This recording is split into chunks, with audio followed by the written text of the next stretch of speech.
This is an ACU Centre for Liturgy podcast. Speaking of liturgy.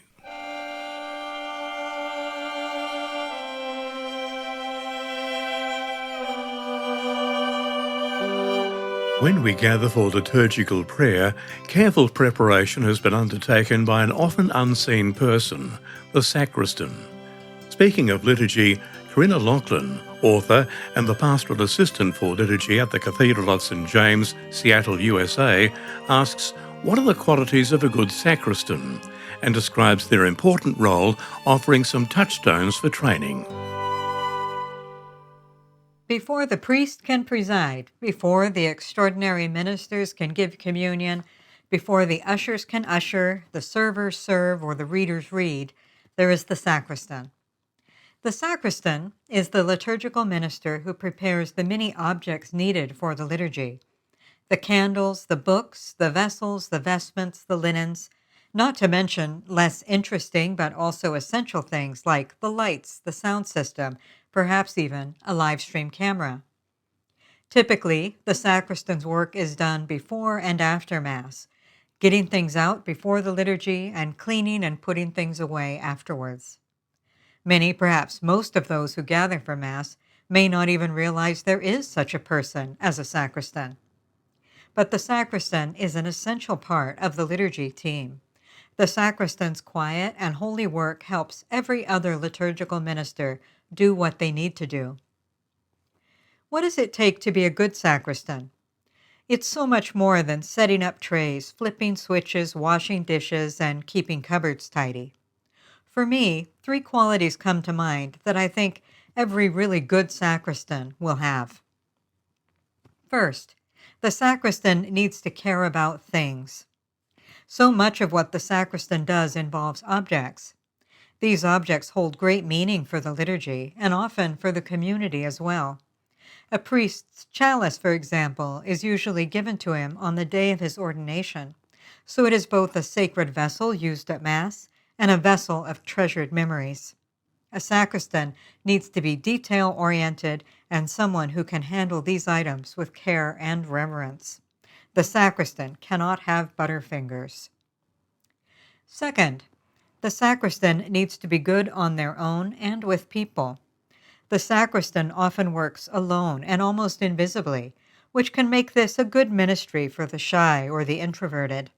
At the same time, the sacristan interacts with all kinds of people, young and old, other liturgical ministers, clergy, parishioners, visitors. So it's a ministry where good people skills, patience, flexibility, and kindness are as essential as the ability to work independently. And third, the sacristan needs a good spiritual imagination. The sacristan spends a lot of time setting up the same things over and over. These routines will get tedious without a strong sense of the spiritual significance of what we are doing. St. Therese of Lisieux loved serving as sacristan at her Carmelite monastery and even wrote a poem about it.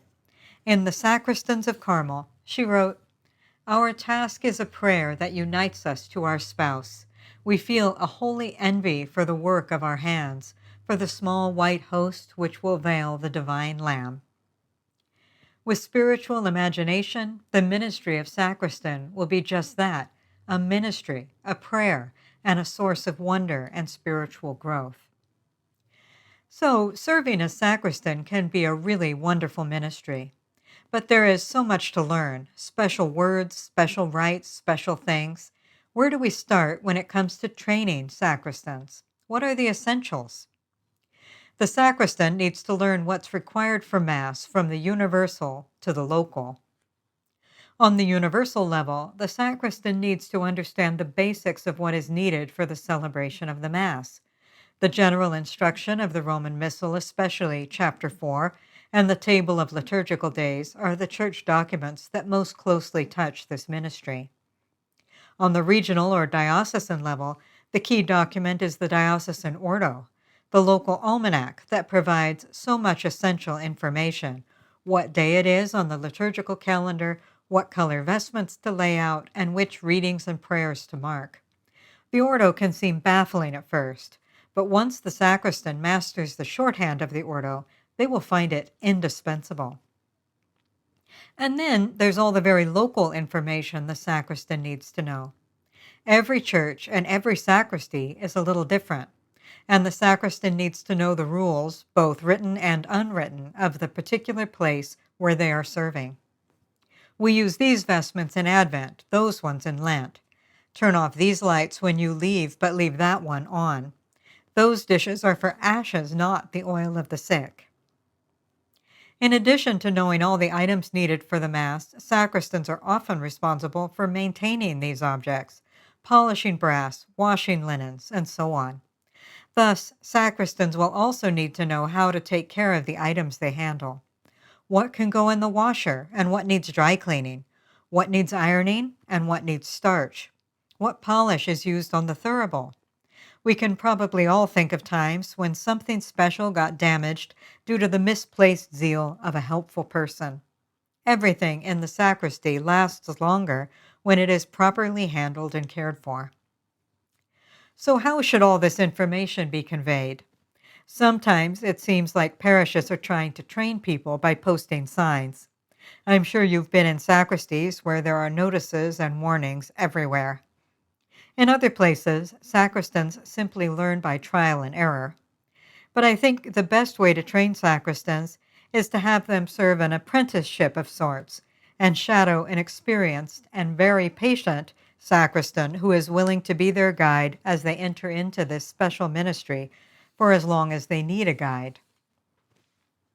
So, when it comes to training sacristans, they need to know what is needed for the liturgy and how to take care of it. But that's not enough. In the rite for the ordination of a priest, the new priest is told, understand what you do, imitate the mystery you celebrate. I think this is true for all liturgical ministers. We need to understand what we do. It's not enough to learn the what, we need the why. To borrow the words of Sacrosanctum Concilium, the Constitution on the Sacred Liturgy of the Second Vatican Council, sacristans must be deeply imbued with the spirit of the liturgy. They need to understand the Mass and the rites of the Church. They need to enter into the rhythm of the liturgical seasons and the feasts of the saints. If the what of their training is accompanied by formation in the why, their ministry will be both more effective and more meaningful. In his apostolic letter on liturgical formation, Desiderio Desideravi, Pope Francis writes about the tangible, incarnational nature of liturgy. Quote, the liturgy is done with things that are the exact opposite of spiritual abstractions. Bread, wine, oil, water, fragrances, fire, ashes, rock, fabrics, colors, body, words, sounds, silences, gestures, space, movement, action, order, time, light. The whole of creation is placed at the service of encounter with the Word, incarnate, crucified, dead, risen, ascended to the Father. End quote. For me, these words of Pope Francis capture what is so special about the ministry of sacristan. In this role, we get to handle the holy things through which people have an encounter with the incarnate Word. Bread, wine, and oil, books, fabrics, beeswax, and fire. This work is often unseen, but it is essential. And serving as a sacristan is a ministry that can deepen our love for God's house and our awareness of God's presence as we serve the liturgy and the holy people of God. That was Corinna Laughlin exploring the role of the sacristan, describing the qualities of those who undertake this important ministry and some key aspects of their role. The ACU Centre for Liturgy, which provides pastoral formation in liturgy across Australia and beyond, is pleased to provide this podcast, Speaking of Liturgy.